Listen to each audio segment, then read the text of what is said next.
सो हाय beautifuls, कैसे हैं आप सब। उम्मीद करती हूँ आप सब बहुत अच्छे होंगे। आज के इस वीडियो में मैं आपके संग शेयर करने वाली हूँ कि मैं अपनी आईब्रोज़ कैसे बनाती हूँ घर पर खुद से।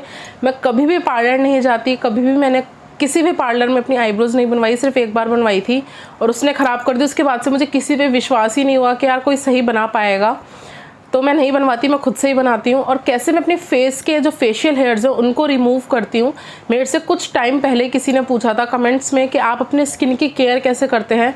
तो फर्स्ट स्टेप यही है कि आपको अपने जो हेयर्स हैं उनको रिमूव करके रखना है, ताकि आप कुछ भी स्किन में लगा रहे हैं तो अच्छे से आपकी स्किन अब्जॉर्ब कर सके, उसमें पेनिट्रेट हो सके। तो आज सबसे पहले स्टार्ट करते हैं अपनी आईब्रो की ग्रूमिंग से। आप देख सकते हैं, मैं आपको जूम करके दिखाती हूँ। मेरे इस वक्त हेयर ग्रोथ बहुत ज़्यादा है और इस वक्त मैंने अपने फेस पे कुछ भी नहीं लगा रखा, कुछ भी नहीं। इनफैक्ट प्राइमर, कंसीलर, कॉम्पैक्ट कुछ भी नहीं। मैं जस्ट फेस वॉश करके आपके सामने हूँ। जो भी मेरे इस फेस पे प्रॉब्लम है यहाँ नोज़ के अराउंड, क्योंकि मेरे को कम से कम भी 4-5 महीने हो गए अपने स्किन की मैंने केयर नहीं की। मेरे घर में रिनोवेशन चल रहा है, उसकी वजह से भी थोड़ी सी प्रॉब्लम्स हो रही हैं। धूल मिट्टी और सब काम वाम होता है तो उसकी वजह से प्रॉब्लम्स आती हैं। और आप देख सकते हैं कोल्ड होने की वजह से बार बार आपको हैंकी से करना है, तो बहुत ज़्यादा ये एरिया रफ़ हो गया है, ब्लैकेट्स भी हो गए हैं। और एक लाइन सी आपको दिख रही होगी ये वाली, जो बहुत इरिटेट कर रही है मुझे। डार्कनेस आ गई है यहाँ पे, स्किन में थोड़ी सी प्रॉब्लम्स भी मुझे फील हो रही हैं। तो मैं सोच रही हूँ अपनी स्किन की थोड़ी सी केयर कर लूँ। इन दोनों बिल्कुल केयर नहीं कर पाई। तो फर्स्ट मैं आपको आईब्रोज़ दिखा देती हूँ। कोई शेप नहीं है किसी भी तरीके का, इसके अंदर कुछ भी नहीं किया हुआ। हेयर ग्रोथ बहुत ज़्यादा है। तो चलिए फटाफट से स्टार्ट करते हैं और बताती हूँ आपको कि कैसे मैं अपनी आईब्रोज़ को ग्रूम करती हूँ। सबसे पहले मैं अपने फेस पे लगाने वाली हूँ एलोवेरा जेल अपने आईब्रोज़ के पास, ताकि अच्छे से हाइड्रेट हो जाए और कुछ भी मैं इनके ऊपर करूँ तो ये प्रॉब्लम ना क्रिएट करें। अच्छे से एलोवेरा जेल लगा के इसे मॉइस्चराइज कर लेना है। 2 टाइप्स होते हैं, आप तो या थ्रेडिंग कर सकते हो या आप शेव कर सकते हो। तो समटाइम्स क्या मोस्टली ऐसा ही होता है कि मुझे शेव ही करना पड़ता है, क्योंकि इतना टाइम नहीं होता कि आप उसको बैठ के एक एक थ्रेड से निकालो। हालांकि वो आता है और काफ़ी ज़्यादा स्मूथ देता है आपको, बट फिर भी मैं वो नहीं कर पाती। अच्छे से हाइड्रेट होने के बाद अब मैं यूज़ करने वाली हूँ ये आईब्रो पेंसिल। तो आप देख सकते हैं कैसी आईब्रो पेंसिल, आपने देखा होगा कोरियन गर्ल्स को वीडियोस में यूज़ करते हुए, बिल्कुल वही है। माइक्रो ब्लीडिंग इफेक्ट देती हैं, बिल्कुल फाइन स्ट्रोक्स, बिल्कुल पतला स्ट्रोक आपको मिल जाएगा। तो इसकी हेल्प से ना मैं अपनी डिज़ायर आईब्रो को ड्रॉ कर लूँगी। आपको भी यही स्टेप करना है। अगर आप बिल्कुल बिगनर है, आपको नहीं आता, इनफैक्ट आप प्रोफेशनल भी हैं, आप खुद से भी कर सकते हैं, but for the safe side ही ये बहुत अच्छा है कि आप अच्छे से पहले अपनी आईब्रोज़ को ड्रॉ कर लीजिए, दोनों इक्वल हो, उसके बाद ही आप नेक्स्ट स्टेप पे जाइएगा। अदरवाइज़ थोड़ा ऊपर नीचे भी हुआ तो आईब्रो में कट दिखता है। आईब्रो में अलग अलग शेप बहुत जल्दी सामने से दिखती हैं, तो वो बड़ी अटपटी लगती है। तो मैं पहले अपनी आईब्रोज़ को ही ड्रॉ करूँगी। तो ये मैंने ड्रॉ कर लिया। I know I look very funny, but आपको मैं एक बहुत अच्छी से टिप देती हूँ। या तो आप अपनी आईब्रोज़ के जो कलर हैं उससे डार्क शेड अप्लाई कीजिए ड्रॉ करने के लिए, या लाइट शेड, ताकि आपको जो आपके हेयर्स हैं वो ईजिली विजिबल हों। अगर आप बिल्कुल मैचिंग का लेंगे तो समटाइम्स जो आपके हेयर्स हैं वो आपसे छूटने के बहुत चांसेस हैं कि आप हेयर्स को छोड़ दें। तो सबसे पहले मैंने बहुत अच्छी शार्प सीज़र ली है। इसकी हेल्प से मैं क्या करने वाली हूँ, तो सबसे पहले स्पूली से अच्छे से हेयर्स को कोम कर लेंगे, ताकि जो आपके फ्रंट हेयर्स हैं उनको कट करने में बहुत ईजिली हो। मैं सबसे पहले अपने फ्रंट हेयर ही कट करती हूँ। थोड़ा सा क्लोज कर लेती हूँ मैं मिरर को अपने।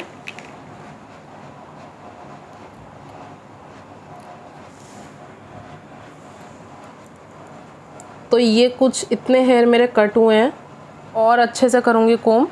एंड एक्सेस जो हेयर हैं, जो ज़्यादा हैं, बड़े हैं, उनको कट करूँगी।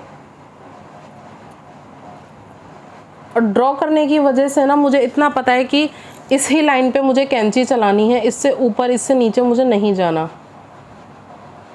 You guys can see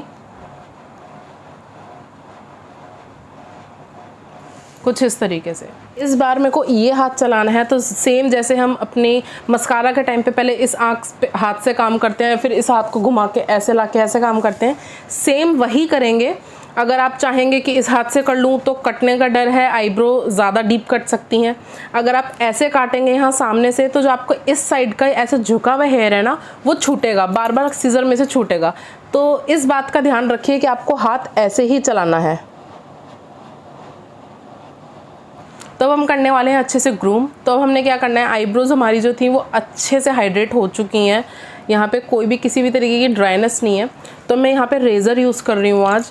अगर आप चाहें तो आप थ्रेड से भी बना सकते हैं, उसका भी टेक्निक मैं आपको जल्दी शेयर कर दूँगी, बट फ़िलहाल मैं यूज़ कर रही हूँ रेज़र। तो आपने क्या करना है, सबसे पहले हम ऊपर वाली आइज़ को ग्रूम करेंगे, इसे अच्छे से पुल करना है और जहाँ तक आपका ये लाइन है इसे यहाँ तक छोड़ना है, ये इस तरीके से, सिंपल। अगर आपने थोड़ा सा भी प्रेशर ज़्यादा दिया ना तो ये नीचे हो जाएगा, आपकी हेयर की जो लाइन है वो एक लाइन नीचे हो जाएगी, तो आपकी हेयर पतली दिखेंगे, आपके आईब्रोज जो है वो पतले दिखेंगे। तो इस चीज़ का ध्यान रखें।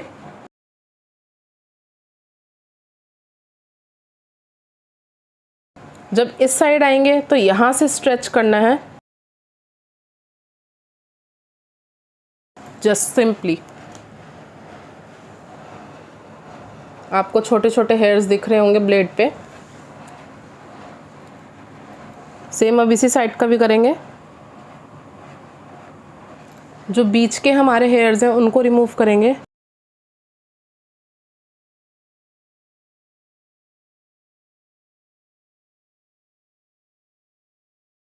जैसे अब बारी आती है यहाँ नीचे की, तो आप प्लकर का भी यूज़ कर सकते हैं। आपके बड़े हेयर हैं वो प्लक में आ जाते हैं, प्लकर में, तो आप अच्छे से ट्वीज़र या प्लकर की हेल्प से उसे अच्छे से इस तरीके से प्लक करके रिमूव कर सकते हैं।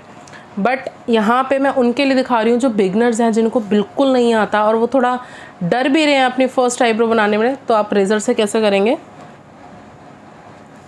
बहुत से लोग ऐसे चलाते हैं, आप ऐसे भी चला सकते हैं, बट फॉर द न्यू जो बिल्कुल बिगनर्स हैं उनके लिए मैं आपको एडवाइस करूँगी आप अच्छे से इसे स्ट्रेच कीजिए, यहाँ रखिए और नीचे की तरफ चलाइए। अगर आपने गलती से ऐसे ज़्यादा कर दिया तो आपकी ये वाला जो शेप है ना ये ख़राब हो जाएगा, तो उसको ज़रा ध्यान रखिएगा।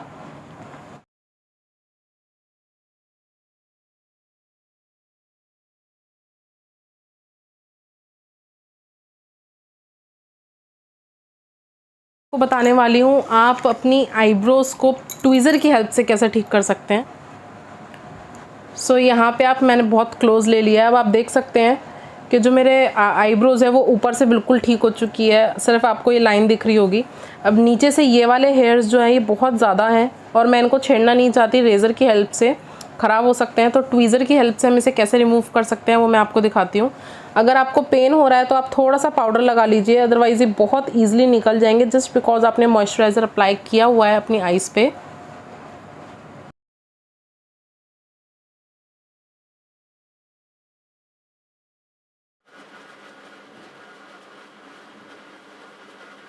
सो यहाँ पे आप देख सकते हैं मैंने काफ़ी, जितने मैं निकाल सकती थी मैंने निकाल लिए धीरे धीरे।